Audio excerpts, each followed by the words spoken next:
क्या आप कल्पना कर सकते हैं एक ऐसी रात जब आप अपने परिवार के साथ चैन की नींद सो रहे हों और अचानक आपकी सांसें आग की तरह जलने लगें, आपकी आंखों में तेजाब जैसी जलन होने लगे और बाहर निकलते ही आपको सड़कों पर भागते लोग और अपनों की लाशें दिखाई दें। 2 दिसंबर 1984 की रात, भोपाल की वो सर्द रात जब कोई दुश्मन सरहद पार से नहीं आया था, कोई बम नहीं गिरा था, फिर भी कुछ ही घंटों में एक पूरा शहर मौत के साए में डूब गया।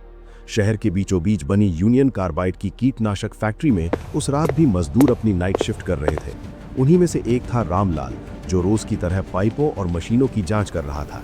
सब कुछ सामान्य लग रहा था, मशीनें चल रही थीं और केमिकल पाइपों के अंदर से गुजर रहे थे। लेकिन रात के करीब 12:30 पर रामलाल को हवा में एक अजीब सी चुभन और तेज गंध महसूस हुई। उसने ध्यान से देखा तो एक बड़े टैंक के पास से हल्का सा धुआं उठ रहा था। ये वही टैंक था जिसमें भरा हुआ था दुनिया के सबसे खतरनाक केमिकल में से एक, मिथाइल आइसोसाइनाइड। रामलाल घबराकर अपने सुपरवाइजर के पास भागा, लेकिन लापरवाही की हद देखिए कि इस चेतावनी को एक छोटी तकनीकी खराबी मानकर नजरअंदाज कर दिया गया। जबकि उस टैंक के अंदर केमिकल रिएक्शन तेजी से बढ़ रहा था और प्रेशर लगातार बढ़ता जा रहा था। कुछ ही मिनटों बाद अचानक एक जोरदार आवाज के साथ टैंक से जहरीली गैस का सफेद बादल निकलकर आसमान की ओर उठने लगा। फैक्ट्री के बाहर उसी समय सलीम नाम का एक आदमी अपने छोटे से घर में अपनी पत्नी आशा और बेटे इमरान के साथ गहरी नींद में सो रहा था। अचानक उसकी आंख खुली और उसे लगा जैसे उसकी आंखों में किसी ने मिर्च डाल दी हो। उसकी सांस लेने में तकलीफ होने लगी। कुछ ही सेकंड में आशा भी जोर जोर से खांसते हुए उठ बैठी और कमरे में अजीब सी घुटन भर गई। जब सलीम ने दरवाजा खोला तो बाहर का नजारा देखकर उसके होश उड़ गए। पूरा इलाका सफेद जहरीले धुएं से भरा हुआ था। लोग सड़कों पर भाग रहे थे, कोई अपनी आंखें पकड़कर चिल्ला रहा था, कोई सांस लेने के लिए जमीन पर गिर रहा था। बच्चे रो रहे थे और हर तरफ चीख पुकार मची हुई थी। सलीम ने तुरंत अपने बेटे इमरान को गोद में उठाया और पत्नी का हाथ पकड़कर सड़क की ओर भागने लगा। लेकिन जितना वो दौड़ता, उतनी ही जहरीली गैस उसके फेफड़ों में उतरती जा रही थी। कुछ ही घंटों में पूरा भोपाल मौत के साए में आ चुका था।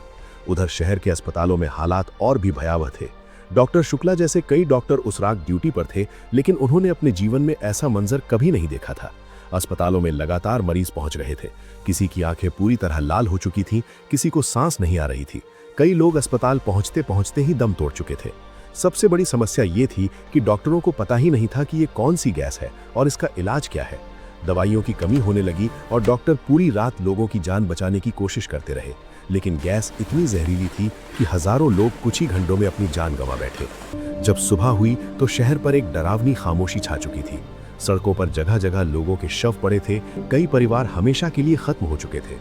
हजारों लोग मर चुके थे और लाखों लोग इस जहरीली गैस से गंभीर रूप से प्रभावित हो चुके थे। ये भयानक हादसा इतिहास में भोपाल गैस ट्रेजेडी के नाम से दर्ज हो गया।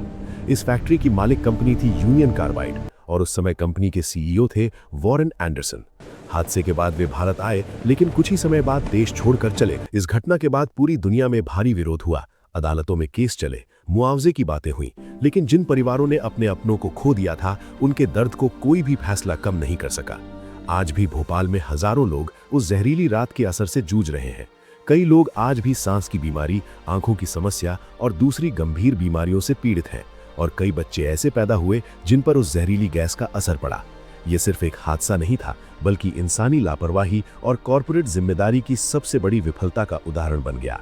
2 दिसंबर 1984 की वो रात हमें हमेशा ये याद दिलाती है कि जब सुरक्षा और जिम्मेदारी को नजरअंदाज किया जाता है तो उसकी कीमत मासूम जिंदगियों से चुकानी पड़ती है।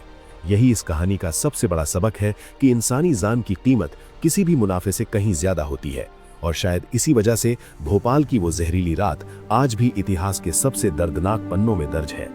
अगर आपको ऐसी सच्ची और दिल दहला देने वाली भारतीय कहानियां पसंद हैं, तो हमारे चैनल इंडियन डॉग स्टोरी को अभी सब्सक्राइब करें, वीडियो को लाइक करें और कमेंट में जरूर बताएं कि आपको ये कहानी कैसी लगी।